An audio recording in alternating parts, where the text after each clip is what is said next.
வாசிக்கலாம். நீதிமொழிகள் 22:6.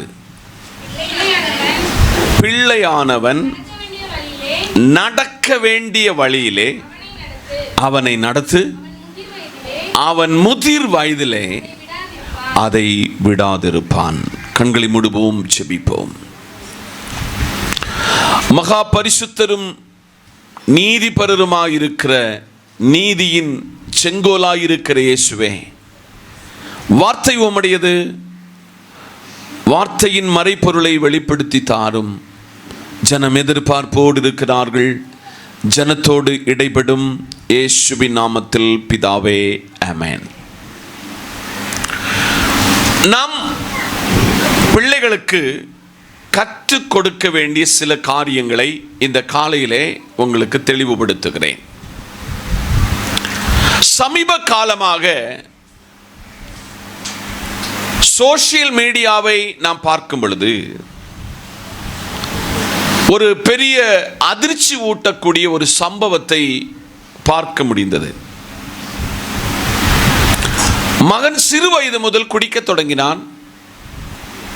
ஒரு நாள் குடிப்பதற்கு பணத்தை கேட்டதற்கு தாயும் தகப்பனும் கொடுக்க முடியாததுனால, கொடுக்க இல்லாததுனால கொடுக்கல. 2 பேரையும் சொந்த மகன் அப்பாவையும் அம்மாவையும் கொலை செய்ததை நீங்கள் செய்தி ஊடகங்களில் பார்த்திருப்பீர்கள்.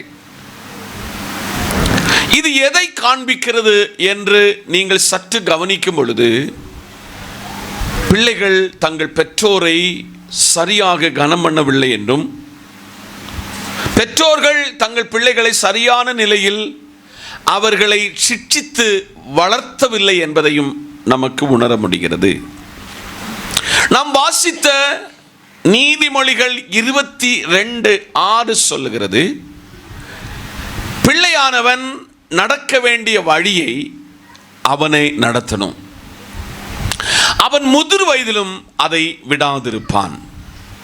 இது எந்த புஸ்தகத்திலிருந்து எடுக்கப்பட்டதென்றால் நீதிமொழிகளின் புத்தகம். நீதிமொழிகள் நமக்கு என்ன கற்றுத்தருகிறது என்பதை உங்களுக்கு சொன்ன பின்பு இந்த வசனத்திலிருந்து 7 காரியங்களை உங்களுக்கு சொல்ல ஜெபத்தோடு நிற்கிறேன். நீதிமொழிகள் எதை படிப்பிக்கிறது என்றால் ஞானத்தை படிப்பிக்கிறது. அல்லேலூயா. நீதிமொழிகள் ஞானத்தை படிப்பிக்கிறது. நீதிமொழிகள் மற்ற என்னென்ன காரியங்களை படிப்பிக்கிறது என்றால், பெற்றோரை எப்படி கனம் பண்ணணும், பிள்ளைகளை எப்படி வளர்த்த வேண்டும், நண்பனோடு எப்படி ஒரு உறவை வைத்துக் கொள்ள வேண்டும், அயலகத்தாரோடு உள்ள நம்முடைய ஐக்கியம் எப்படி இருக்க வேண்டும், அதிகாரிகளுக்கு நாம் எப்படி எல்லாம் கீழ்ப்படிய வேண்டும் என்ற அநேக காரியங்களை நீதிமொழிகள் நமக்கு தருகிறது. மறுபடியும் இந்த நீதிமொழிகளை நல்லா ஸ்டடி பண்ணி படிக்க சொல்ல எனக்கு கிடைத்த ஒரு பெரிய வெளிப்பாடை உங்களுக்கு சொல்கிறேன். இந்த நீதிமொழிகள் ஒரு கவிதையாகும், ஒரு பொயட்ரி ஆகும். இந்த நீதிமொழிகள் முதுமொழிகளை தருகிறது. இந்த நீதிமொழிகள் உவமைகளை தருகிறது. இந்த நீதிமொழிகள் சின்ன சின்ன கதைகளை நமக்கு கற்றுக் கொடுக்கிறது. இப்படி நீதிமொழிகளை குறித்து அநேக காரியங்கள் சொல்லி போகலாம். 1 ராஜாக்களின் புத்தகம் 4ஆம் அதிகாரத்தினுடைய 32ஆம் வசனத்தை பார்க்க சொல்ல, நீதிமொழிகள் எத்தனை இருக்கிறதுங்கிறதான ஒரு விளக்கத்தை சொல்லுகிறது. 3000 நீதிமொழிகளும் பாட்டுகள் 1005 என்று அன்றைக்கு தேவன் வெளிப்படுத்தி சொன்னார். ஆனால் வேதாகமத்தில் நீதிமொழிகளை ஸ்டடி பண்ணி நீதிமொழிகள் எத்தனை நம்ம படிக்க சொல்ல 800 நீதிமொழிகள் மாத்திரம்தான் நம்ம கையில் கிடைக்கப்பட்டது என்பதை உங்களுக்கு முகவரையாய் சொல்லுகிறேன். இந்த நல்ல காலையிலே அந்த 800 கிடைத்த ஒரு நீதிமொழி என்கிற வார்த்தை தான் இன்னைக்கு நாம் வாசித்து கேட்ட வசனம். அந்த வசனத்தை நீங்க எல்லாரும் திருப்பிக் கொள்ள கர்த்தர் நாமத்தில் கேட்டுக்கொள்கிறேன். நீதிமொழிகள் 22:6 எல்லாரும் நீங்க எடுத்திருப்பீங்கன்னு நம்புகிறேன். பிள்ளையானவன் நடக்க வேண்டிய வழியில் அவனை நடத்து, அவன் முதிர் வயதிலும் அதை விடாதிருப்பான். பெற்றோருக்கு நல்ல ஒரு இரக்க குணம். பிள்ளை எது கேட்டாலும் வாங்கி கொடுப்போம். பிள்ளை எது தப்பு செய்தாலும் வெளிப்படையாக சொல்வதை மறைத்து, அதை சிற்றித்து, அதை கண்டித்து உணர்த்துகிற பெற்றோர்கள் குறைவு.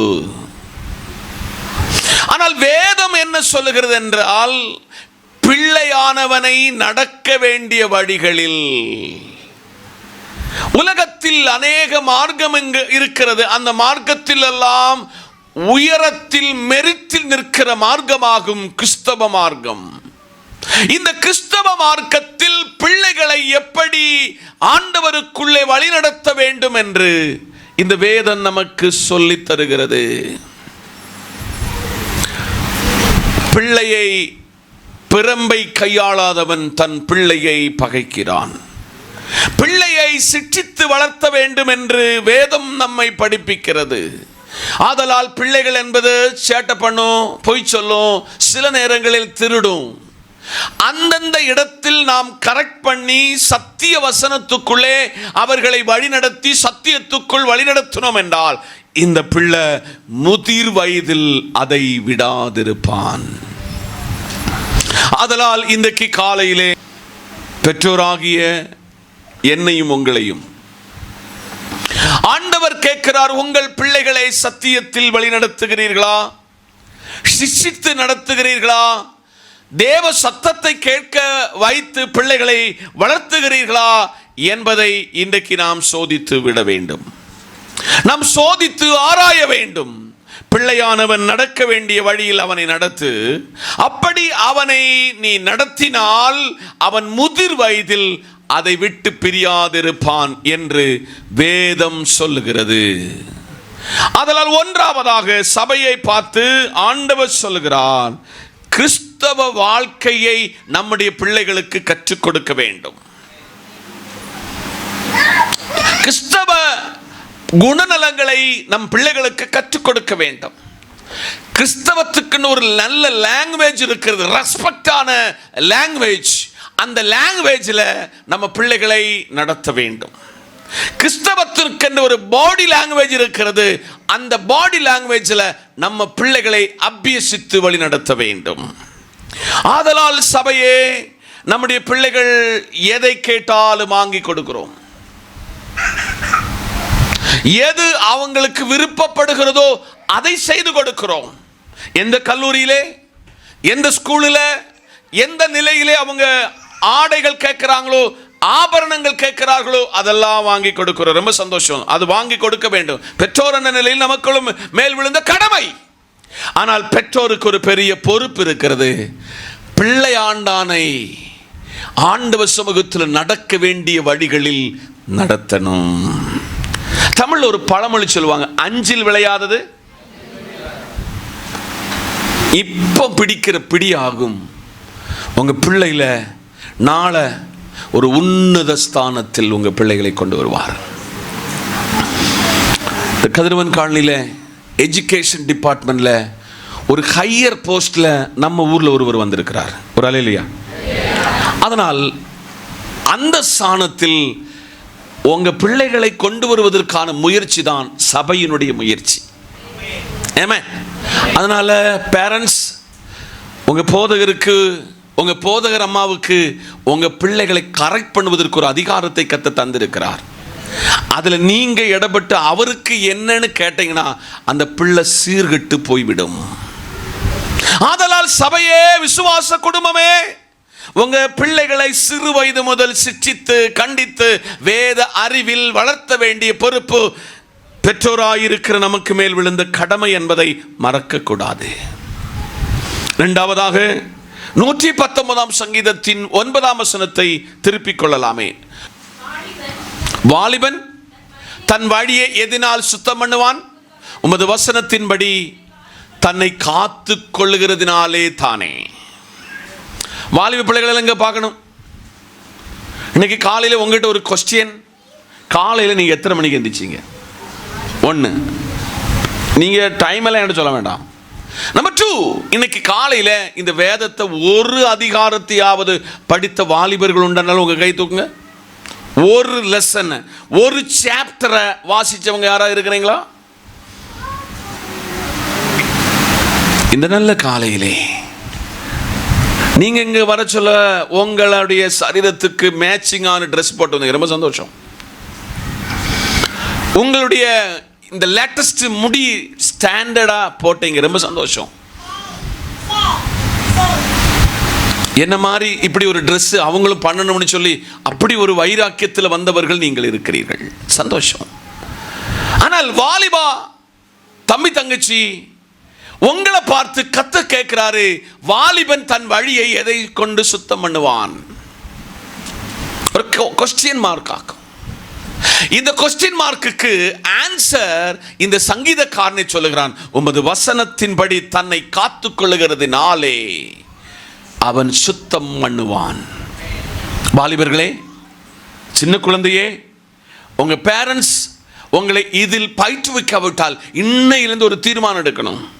நான் ஒரு நாள் ஒரு 10 அதிகாரம் இல்லை, ஒரு அதிகாரத்தையாவது நான் வாசித்து என் வீட்டில் மற்ற பணியை தொடங்க வேண்டும் என்று ஒரு சேலஞ்சோட இந்த காலையிலே ஒரு தீர்மானத்துக்குள்ள வாலிப பிள்ளை வர வேண்டும். சிறு பிள்ளைகள் வர வேண்டும். உங்க பிள்ளைகளை நீங்கள் அபிஷேகிக்க வேண்டும். பிள்ளை என்னது கேட்டாலும் சொல்ல கொடுப்போம் தெரியுமா? இங்க இருக்கிற பெரிய ஹோட்டல் KFCல நம்ம பிள்ளைகளுக்கு ஆர்டர் பண்ணி வீட்டில் வர வைக்கிறது தெரியுமா? இங்க இருக்கிற பெரிய ஹோட்டல்ல அநேக ருசி உள்ள ஆகாரம் வாங்கி கொடுக்கிற சந்தோஷம்.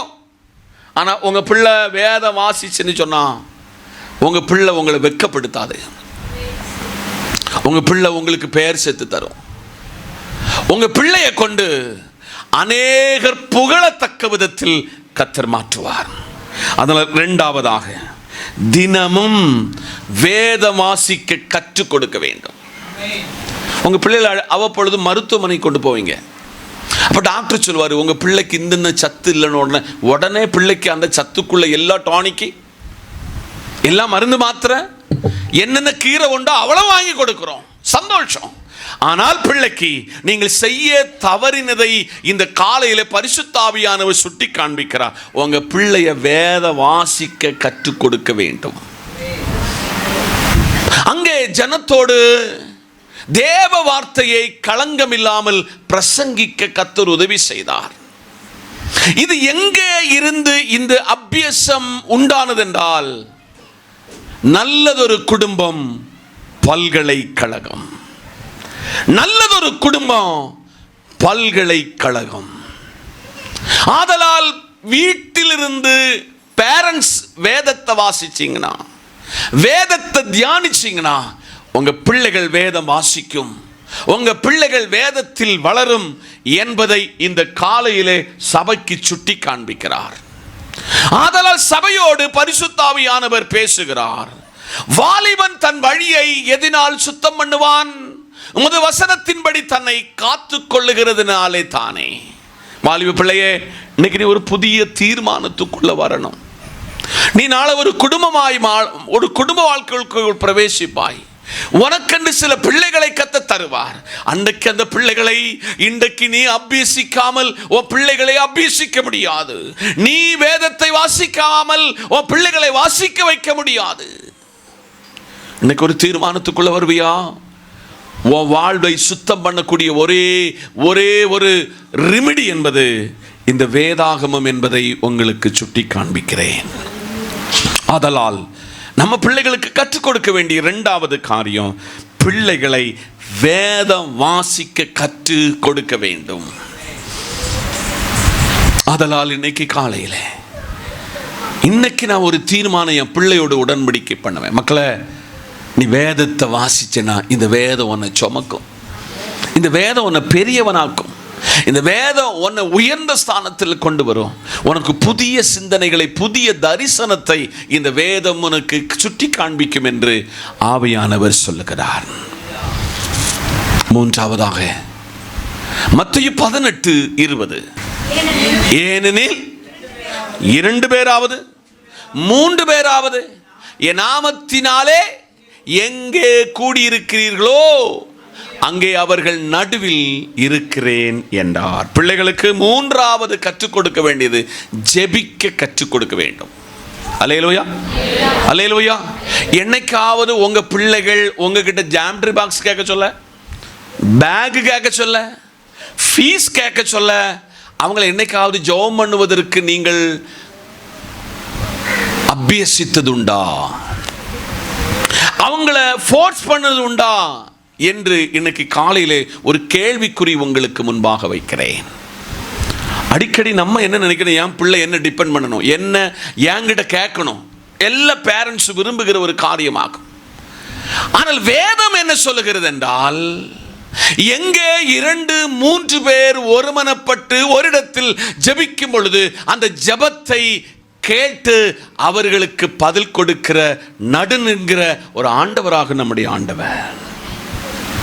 நான் அடிக்கடி எங்கள் பிள்ளைகளிட்ட சொல்லிக் கொடுக்கிறது, மக்களை எங்க கிட்ட கேட்கறத விட கேட்க வேண்டியவரிடத்துல நீங்க கேட்டீங்கன்னா அவர் நான் தருவதை விட அது பன்மடங்காக உங்க கையில் தருவார்.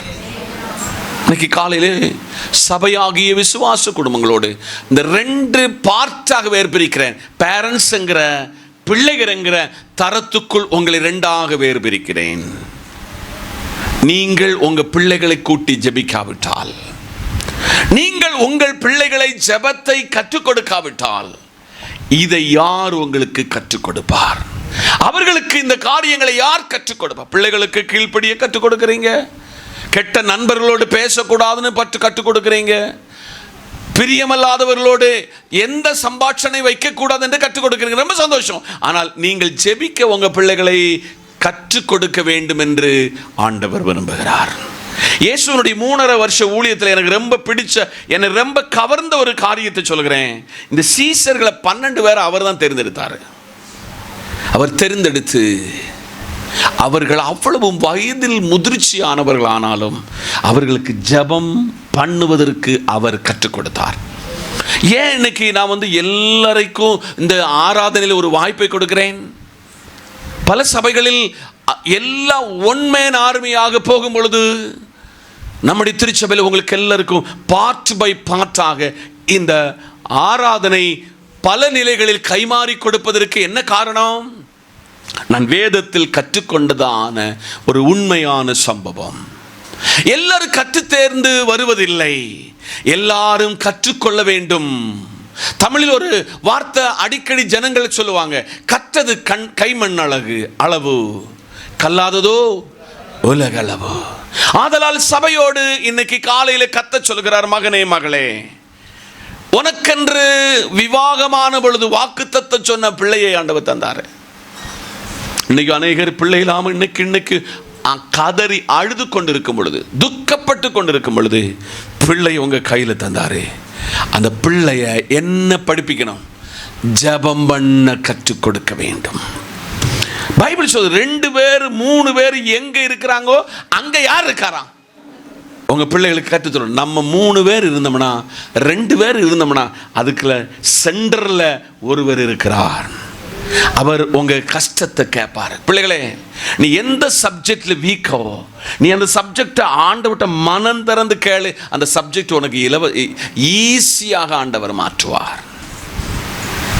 அதனால பிள்ளைகளே, நீங்கள் ஜெபிக்க கற்றுக்கொள்ள வேண்டும். பெற்றோர் உங்க பிள்ளைகளை ஜெபிக்க வைக்க அபியசிக்க வேண்டும். ஆமென் சொல்லுங்க. அடுத்தபடியாக 4ஆவதாக புலம்பல் 3ஆம் அதிகாரம் 27ஆம் வசனம்.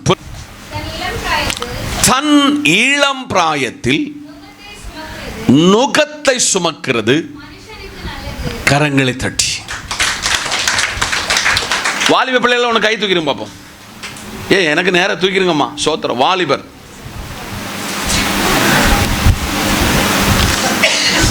இன்னைக்கு இந்த வசனத்தில் நீங்க திருந்தாட்ட லைஃப்ல திருந்த மாட்டீங்க.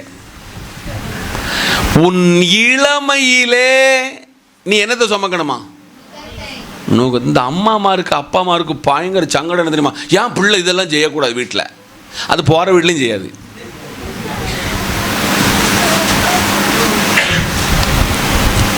இப்போ பிள்ளைகிட்ட 2-3 கொஸ்டின் கேட்க போகிறேன். உங்கள் ட்ரெஸ்ஸு சொந்தமாக நீங்களே வாஷ் பண்ணுகிறவங்க எத்தனை பேர் இருக்கீங்க? இதுக்குள்ள இல்ல அம்மாவுக்கு சில நேரத்தில் பலவீனப்பட்டா சாப்பாடு எல்லாம் அம்மாவை போல ருசியா வச்சிருக்கிற எத்தனை பிள்ளைகள் இருக்கீங்க? வீட பெருக்கிறவங்க, பாத்திரத்தை சுத்தம் பண்ணுகிறவங்க எத்தனை பேர் இருக்கிறீங்க? இந்த பைபிள் என்னை கற்றுக் கொடுத்த ஒரு விளக்கத்தை சொல்லுகிறேன். இன்னைக்காவது திருந்தணும். ஹலோ, இன்னைக்கு என்னடா பாஸ்டர் இன்னைக்கு வராமலே இருந்திருக்கலாமே. இதை உங்களுக்கு சபை கற்றுக் கொடுக்காவிட்டால் சபை தோற்று போனது என்று அர்த்தம். ஏதோ 4 பேர் கூடணும், நல்லா ஆராதிச்சோம், நல்ல ஆராதனை, நல்ல வர்ஷிப்பு, நல்ல செய்தி. ஆனால் உங்களை இதை கற்றுக் கொடுக்காவிட்டால் சபையிலிடத்திலே கர்த்தர் ஒரு கேள்வியை கேட்பார். உன் இளம் பிராயத்தில் நீ என்னத்தை சுமக்கணும்? நோகத்தை சுமக்கணும். நோகம்னா உங்களுக்கு என்னன்னு தெரியும்? ஒரு வண்டிக்குள்ள சுமையும் வண்டியில் இருக்கிறவருடைய சுமையை ஒருவன் சுமக்கிறான். இந்த காலையிலே இன்னைக்கு வாலிபனாய் இருப்பாய், நாளை நீ ஒரு மனைவியாக கணவனாய் மாற்றப்படுவாய். கொஞ்ச காலத்துக்கு பின்பு நீ ஒரு தாயாய் தகப்பனாய் மாறுவாய். இந்த பைபிள் புலம்பலுக்கு புலம்பிக் கொண்டு ஒருவனுக்கு ஆண்டவர் சொல்லிக் கொடுக்கிறார், தன் இளம் பிராயத்தில் என்ன சுமக்கணும்? நான் படிக்க மட்டும் செய்வேன். ஏங்குள்ள கூட்டக்ஸ் என்னது? துணி பாத்திரம் கழுகுனா என்ன போயிடும்? நகைப்பாலிசு போயிடும். அல்லேலூயா. இந்த வீட்டில் சண்டை வர சொல்ல இந்த பிள்ளை காட்டுகிற காட்டாயத்தை பார்த்தீங்கன்னா ஏ அப்பா. ஆனால் பாத்திரங்களுக்கு சொன்னா, இந்த ஒற்றை அடிக்க சொன்னா, உன் இளம் பிராயத்தில் நீ இளம் பிராயத்தில் உன் நுகத்தை சுமக்க வேண்டும். உனக்கு நல்ல ஆரோக்கியத்தை கொடுத்து உன்னை வளர்த்தி வச்சிருக்காங்க உங்க அப்பா அம்மா. 4 பேர் அடிக்கக்கூடிய பலனை ஆண்டவர் தந்திருக்கிற உங்க பிள்ளைகளுக்கு. அடிக்கலாம் போகக்கூடாது. வீட்டில் உள்ள வேலையை கண்டிப்பாக என்ன செய்யணும்? இன்னைக்கு அடுத்த வாரத்தில் உங்கள் பேரண்ட்ஸ் கிட்ட நான் ஃபோன் அடித்து கேட்பேன், உங்கள் பிள்ளைகள் என்னதெல்லாம் செய்துச்சுன்னு கேட்பேன். ஆதலால் இன்றைக்கு காலையில் ஒரு தீர்மானத்தோடு போகணும். தன் இளம் பிராயத்தின் நுகத்தை நீங்கள் சுமந்தால்,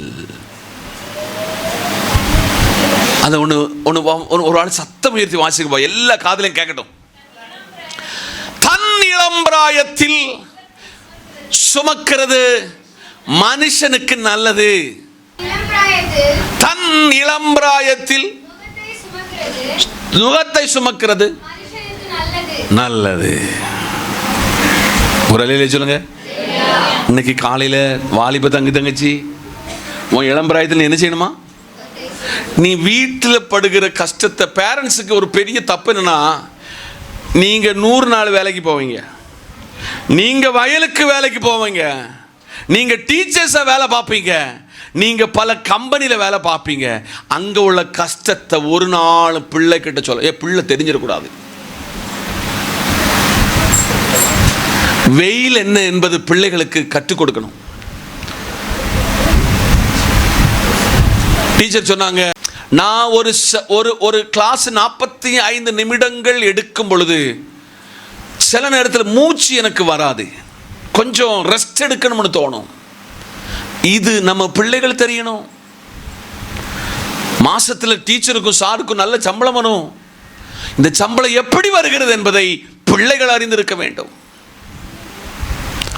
டீச்சிங் லெவலில் இருக்கிறனால உங்க பாஸ்டருக்கு தெரியும் இதுல எவ்வளவு எனர்ஜி வெளியாகும் என்று. வயலில் காலையில் போகிறவங்க சிலவங்க 2 நடுவீங்க. ஒரு சைடு குளிர், மேல் சைடுல வெயில். கொத்தனாருக்கு கையாள போகிறவங்க எவ்வளவு கஷ்டப்படுகிறீங்க. ஒரு நாளாவது மக்களை ஏன் கூட வா, இதில் இருக்கிற கஷ்டம் என்னங்கிறத பிள்ளைகளை டீச் பண்ணணும். அந்த பிள்ளை அனாவசியமான எந்த செலவும் பண்ணாது. அந்த பிள்ளை ஒருபோதும் வழி தவறாது. ஆதலால் சபையோடு விசுவாச குடும்பங்களோடு உங்க சின்ன பிள்ளைகளை இப்போ டீச் பண்ணணும். பாத்திரத்தை எடுத்துட்டு வான்னு சொல்லணும். பாத்திரத்தை கழுகிறது எப்படி கற்றுக் கொடுக்கணும். வீடை எப்படி சுத்தமாக வைக்கிறது, பெட்டை எப்படி வைக்கிறது என்பதை நீங்கள் கற்று கற்றுக் கொடுக்க வேண்டும். இது எனக்கு வேதம் அபியசித்து தந்தது. உன் இளமையில் நீ நுகத்தை சுமந்தா நீ நாளை ஒரு குடும்பமா மாறுவ. ஆதலால் இன்னைக்கு காலையில சபை கிட்ட கத்த சொல்றாரு, சபையே உன் இளம் வயதுல உன் பிள்ளை என்ன செய்யணும்? வயல் வச்சிருக்கீங்களா? இந்த வயல்ல சவதி உன் பிள்ளை இப்ப பட்டுச்சுன்னு சொன்னா நாளை அவன் பெரிய லெவல்ல இருப்பான். அவன் சொல்லுவான், ஒரு நாள் மைக்க பிடிச்சி, எங்கள் அப்பா கூட வயலில் போனேன், வயலில் உள்ள சகதி என்னதுங்கிறதையும் வரப்பு என்னதுங்கிறதையும் நான் கற்றுக்கொண்டேன். எங்கள் அப்பா உழைச்சி வருகிற பணத்தை நான் விரயம் பண்ண மாட்டேன். ஒரு அல்லேலூயா. 2 தீமோத்தேயு 1:5 அந்த விசுவாசம் முந்தி உன் பாட்டியாகிய லோவிசாளுக்கும் உன் தாயாகிய ஐனியக்கியாளுக்குள்ளும் அது நிலைத்திருக்கிறது என்று நிச்சயித்திருக்கிறேன். எனக்கு பவுலுக்கு ரொம்ப நன்றி சொல்ல கடமைப்பட்ட ஒரு போதகராக்கு நான். பவுல் தன் வாழ்வில் ஒருவனை தன்னுடைய பணிக்கு பின்பதாக ஒருவனை ஒரு ஒரு ஒரு ஒரு ஒரு புதிய அனுபவத்துக்குள் கொண்டு செல்வதற்கு அவன் சிறைச்சாலையிலிருந்து ஒரு கடிதத்தை எழுதுகிறான். யாரு? பவுல். இந்த பவுல் யாருக்கு கடிதத்தை எழுதுகிறார் என்றால் தீமோத்தேயுவுக்கு எழுதுகிறார். ஆமென் சொல்லுங்க. தீமோத்தேயுவே, நான் உனக்கு ஒரு கடிதத்தை எழுதுகிறது எதற்குனா, என் மேல விழுந்த இந்த சுவிசேஷம் என்னோடு முடிந்து விடக்கூடாது, என் கூட பயணித்தவர்களோடு முடிந்து விடக்கூடாது. இது தேவராஜ்யம் வரை நிற்க வேண்டும். அப்படி அவனை அப்பியசித்து அவனுக்கு கடிதத்தை எழுத சொல்ல, அந்த கடிதத்தில் பவுல் ஒரு காரியத்தை வெளிப்படுத்தி காட்டியிருக்கிறாரு. அந்த விசுவாசம் முந்தி உன் பாட்டி கிட்ட. அல்லேலூயா. இந்த பாட்டி மாதிரி இந்த வசன கதை சொல்லி தந்தவங்க எத்தனை பேர் இதுக்குள்ள இருக்கிறீங்க? நோவான்னு ஒரு தாத்தா இருந்தாருமா, அப்படி அந்த அவங்க ஸ்லாங்ல சொல்லி நமக்கு கற்றுக் கொடுத்தவர்கள் அநேகர் இதுக்குள்ள இருக்கிறீங்க. அந்த பாட்டி கிட்ட கிடைச்ச அந்த காரியத்தை லோவிசாள் அந்த விசுவாசத்தை பற்றி கொள்ளுகிறாள். அந்த ஐனிக்கியாள் அதை ஏற்றுக்கொள்கிறாள். அதை தன் பிள்ளைக்கு பங்கிட்டு கொடுக்கிறாள். ஆமா சொல்லுங்க. நீங்க சாப்பாடு வேணா பங்கிட்டு கொடுப்பீங்க. உங்க விசுவாசத்தை, உங்க பாட்டி கிட்ட பெற்ற விசுவாசத்தை அம்மா பெற்றுக்கொள்ள வேண்டும். அம்மா பெற்ற விசுவாசம் யாருக்கிட்ட போகணும்? பிள்ளை கிட்ட போகணும். இன்னைக்கு பாட்டிமாரே, உங்க விசுவாசத்தை கண்டு உங்க மகா மனம் திரும்பணும். அம்மாமாரே, உங்க விசுவாசத்தை கண்டு உங்க பிள்ளைகள் மனம் திரும்ப வேண்டும், விசுவாசத்தில் வளர வேண்டும். லோவிசாளுக்குள்ள இருந்த அந்த விசுவாசம் அவளுடைய சொந்த மகளாகிய ஐனிக்கியாளுக்கு பங்கிடப்பட்டது. ஐனிக்கியாளுக்கு இருந்த அந்த விசுவாசம் தீமோத்தேயுவுக்குள்ளே போனது. நீங்க அடிக்கடி சொல்ற, ஆண்டவரே, எங்க அம்மா ஒரு பெரிய விசுவாச வீராங்கனி. எங்க அம்மா ஜோம் பண்ணாம அரிசி போட மாட்டா. எங்க அம்மா வருகிற பொருளை எல்லாம் ஜோம் பண்ணி தான் எல்லாம் செய்வா. அதை நான் ஃபாலோ பண்ணினேன், என் பிள்ளைகளுக்கு கற்றுக் கொடுத்தேன் என்று எத்தனை பேரால சொல்ல முடியும்? ஆதலால் இன்னைக்கு காலையில்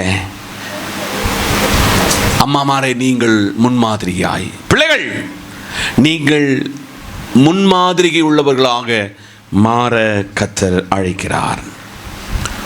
1 தீமோத்தேயு 4 அதனுடைய 8 சரீர முயற்சி அற்ப பிரயோஜனம் உள்ளது, தேவ பக்தியானது இந்த ஜீவனுக்கும் இதற்கு பின்வரும் ஜீவனுக்கும் எல்லாவற்றிற்கும் அல்லேலூயா. சரீர முயற்சி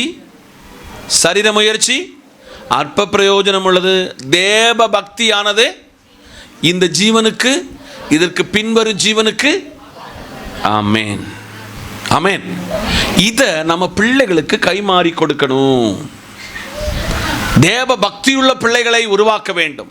வேதத்தில் ஒரு இடத்துல கர்த்தர் சொல்றாரு, உங்களுக்கு தந்த சந்ததி தேவ பக்தியுள்ள சந்ததியா. ஆமென் சொல்லுங்க. அல்லேலூயா. 1 பேதுரு 5:5. அந்தபடி இளைஞரே, மூப்பருக்கு கீழ்ப்படியுங்கள். நீங்கள் எல்லாரும் ஒருவருக்கொருவர் கீழ்ப்படிந்து மனத்தாழ்மை அணிந்து கொள்ளுங்கள். பெருமை உள்ளவர்களுக்கு தேவன் எதிர்த்து நிற்கிறார், தாழ்மை உள்ளவனுக்கு கிருபை அளிக்கிறார். நான் இப்போ அந்த 2ஆம் பார்ட்டுக்கு வரவே இல்லை. இந்த ஃபர்ஸ்ட் பார்ட்டில் நின்று உங்கள்கிட்ட சொல்லுதேன். பிள்ளைகள் பெரியவங்களை என்ன செய்யணுமா? மதிக்கணும். அல்லேலூயா. இந்த வயசான அம்மாமாரு, ஏமா இந்த கொஞ்சம் தண்ணி எடுத்துட்டு வா, அந்த பாட்டி தானே சொன்னா உடனே போயிடும். பைபிள் சொல்லுது, அந்தபடி இளைஞர்களே, வாலிப பிள்ளை கவனி, மூப்பருக்கு என்ன செய்யணுமா? கீழ்ப்படியணும்.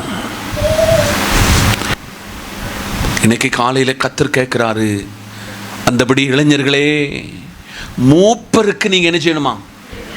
பெரியவங்களை நீங்க கீழ்ப்படிங்கன்னா நீங்க உன்னத ஸ்தானத்தில் ஒரு இன்னைக்கு அசுரன்ஸ் தானே. பெரியவங்களை மதிங்க. கண்டுட்டு காணாம நடிக்கிற பிள்ளைகள் உண்டு. உங்களை சொல்லலை, நடிக்கிற பிள்ளைகள் உண்டு. திருப்பி அந்த அம்மா தோளில் தட்டி, ஏமா நல்லா இருக்கியா? ஐயோ பாட்டி உங்களை பார்க்கல. அதனால இன்னைக்கு காலையில் சபைக்கிட்ட சொல்றாரு, வாலிபர்களே, நீ மூப்பருக்கு என்ன செய்யணும்? கீழ்ப்படி. அவங்களுக்கு பணிவிடை செய்யணும். நீ இந்த சர்ச்சில் இதை அபியசித்துட்டனா நீ போகிற இடத்துல நல்லா இருப்ப. அந்த சர்ச்சில் உள்ளவங்க கேட்பா, நீ எந்த சர்ச்சிலேருந்து வந்த? இன்ன சர்ச்சி. அந்த சர்ச்சி உன்னை சரியாய் பயிற்றுவித்திருக்கிறது. மூப்பர்களுக்கு பணிவிடை செய்வதற்கு பயிற்றுவித்திருக்கிறது. 1 தீமோத்தேயு 5ஆம் அதிகாரம் அதனுடைய 25ஆம் வசனம். அப்படியே சிலருடைய நற்கிரியைகளும் வெளியரங்கமாயிருக்கும். ஹலோ, ஒரு அம்மா, நான் முகவரே சொன்னேன், உங்களுக்கு ஞாபகம் இருக்கா? இந்த ஐயாவுக்கு தலைவலி வந்தால் ஊருக்கே தெரியும். ஆனால் இந்த அம்மாவுக்கு, அதாவது சரீரத்தில் மொத்தம் சீக்கு. அந்த சீக்கை வச்சுட்டு இந்த கணவனுக்கு காப்பியும் போடும், காலையில் டிஃபனும் கொண்டு கொடுக்கும், மதியத்துக்கு சாப்பாடு ரெடி பண்ணி, ஐயா போயிட்டு வாரியா வணக்கம்னு சொல்லும். உண்மைதானே?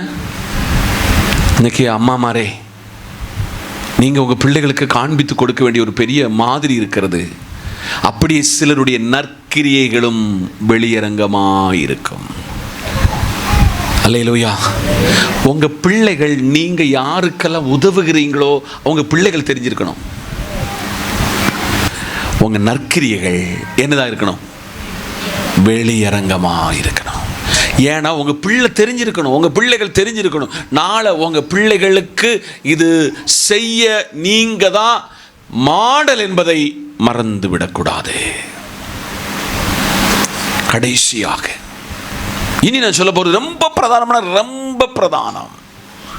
அது நீங்கள் என்கிட்ட கோபப்பட்டாலும் பரவாயில்ல, எரிச்சல் அடைஞ்சாலும் பரவாயில்ல, இந்த ஆளுக்கு வேற வேலைன்னு சொன்னாலும் பரவாயில்ல, சொல்லிட்டு தான் போவேன். ரோமர் 13:1. எந்த மனுஷனும் மேலான அதிகாரம் உள்ளவர்களுக்கு கீழ்ப்படிய கடவன். ஏனென்றால் ஒரு அதிகாரமும் இல்லை, உண்டாயிருக்கிற அதிகாரங்கள் நியமிக்கப்பட்டிருக்கிறது. 2 வீலர் வச்சிருக்கல ஒன்று நல்ல ஒன்று கை தூக்கிறேன் பாப்பா. 2 வீலர் நல்லா தூக்கிடணும். அடுத்து நான் சொல்ல எல்லாத்துக்கும் நீங்கள் தூக்கணும். பார்த்துட்டே இல்லை, எல்லாம் தூக்கணவங்க கீழே போட்டுருங்க. லைசன்ஸ் உள்ளவங்க மட்டும் கை தூக்குங்க, கை கீழே போடுங்க. வண்டிக்கு ஏங்குள்ள எல்லா வண்டிக்கும் இன்சூரன்ஸ் உள்ளவங்க மட்டும் கை தூங்க.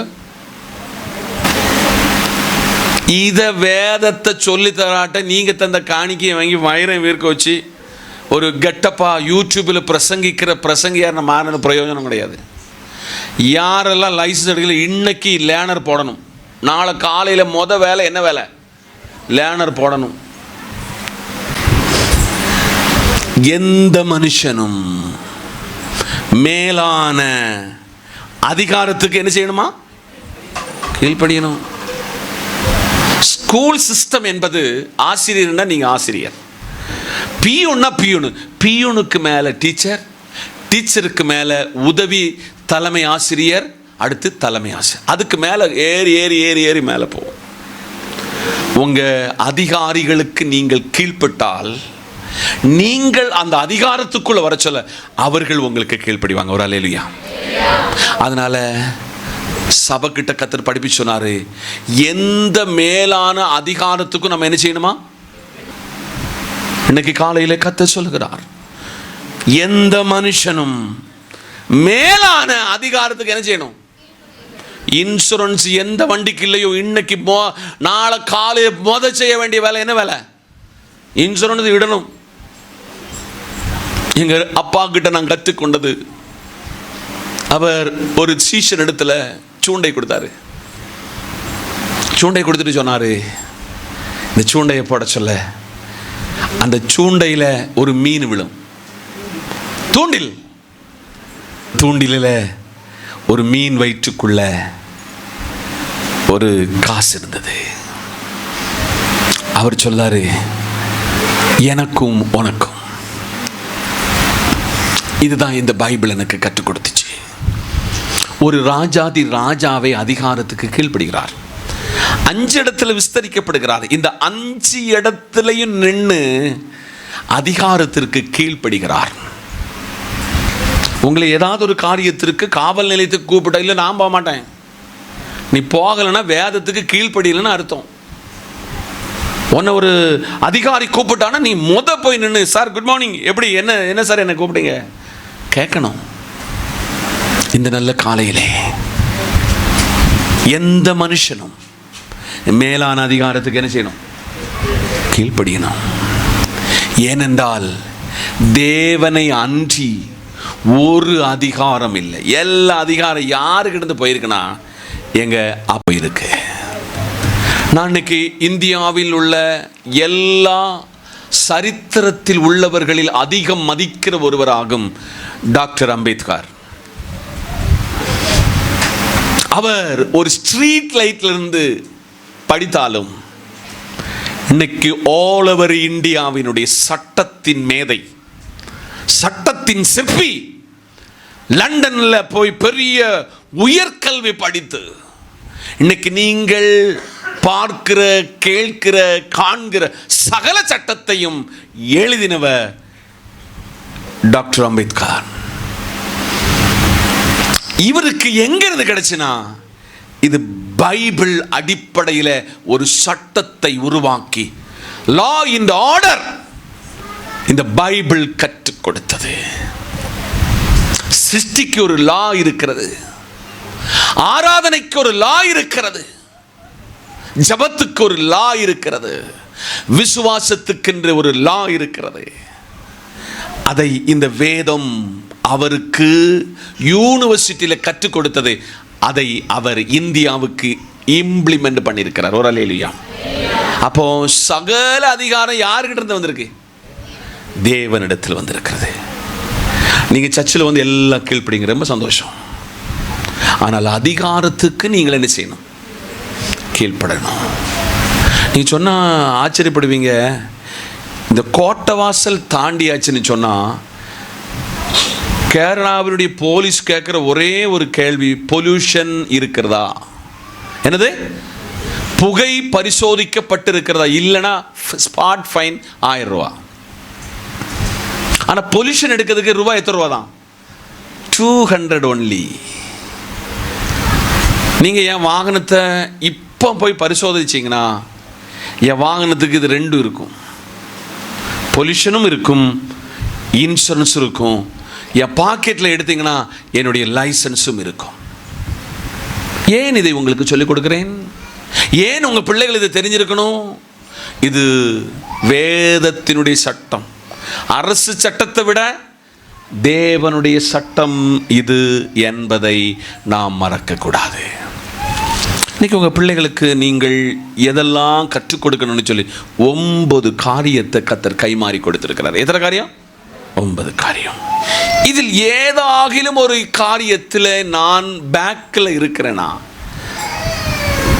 ஆண்டவரே நான் இன்னும் வேதத்தில் என் பிள்ளைகளையும் நானும் வளரவில்லை என்று அர்த்தம். அதனால் இன்னைக்கு காலையில் நீங்கள் வீட்டில் இருந்தீங்கன்னா, பிள்ளைகளே இந்த வசனம் நீங்கள் கேட்டிருக்க முடியாது. ஒரு பெரிய விளக்கத்தை ஆவியானவர் உங்களுக்கு தந்திருக்கிறார். இந்த விளக்கத்தை நீங்கள் இன்னைக்கு பிடிக்கணும். உங்கள் பிள்ளைகளை அபியசிக்க வேண்டும். 2 நாள் உங்கள் பிள்ளைகளை முட்டு போட வச்சு ஜெபம் பண்ண வச்சிங்கன்னா, 3ஆவது நாள் உங்கள் பிள்ளைகள் உங்களை கூப்பிடும். நீங்கள் வேதம் வாசித்தால் உங்கள் பிள்ளைகள் வேதம் வாசிக்கும். அப்படி கர்த்தருடைய சத்தத்துக்கு முழுமையாக நம்மை அர்ப்பணிப்போம். நாம் நம்முடைய பிள்ளைகளை கற்றுக் கொடுக்க வேண்டிய காரியங்கள் 9 உங்களுக்கு தெளிவாக சொன்னேன்.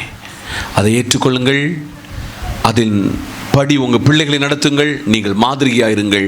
இந்த வார்த்தையினால் கர்த்தர் உங்களை ஆசீர்வதிப்பார். ஜெபிப்போம். மகா உன்னதரும் உயர்ந்தவருமாயிருக்கிற நல்ல ஆண்டவரே, தகப்பனே, நல்ல வார்த்தைக்காய் ஸ்தோத்திரம். வார்த்தையின் மறைப்பொருளை வெளிப்படுத்தினதற்காய் ஸ்தோத்திரம். தொடர்ந்து கர்த்தர் எங்களை ஆசீர்வதியும். இப்பொழுது எங்கள் கூடாரங்களுக்கு கடந்து செல்கிறோம். பரிசுத்த ஆவியானவர் கூட இரும். நன்மையால் நிரப்பும். இயேசுவின் நாமத்தில் பிதாவே, நம்முடைய கர்த்தர் மீட்பெருமாயிருக்கிற இயேசுவினுடைய கிருபை, பிதாவின் அன்பு, பரிசுத்த ஆவியின் ஐக்கியம் நாம் அனைவரோடும், நாம் கேட்ட தேவ வார்த்தையோடும் சகல பரிசுத்தவான்களோடும் தேவ கிருபை என்றும் நிலைத்திருப்பதாக. ஆமென். ஆத்துமாவே என் முழுமே பரிசுத்த நாமத்தை ஸ்தோத்திரி. நாத்துமாவே கர்த்தரை ஸ்தோத்திரி. கர்த்தர் செய்த சகல உபகாரங்களையும் மறவாதே. ஆமென். நமக்கு ஜெயந்த கத்துக்கு நன்றி சொல்லும். அல்லேலூயா, அல்லேலூயா, அல்லேலூயா.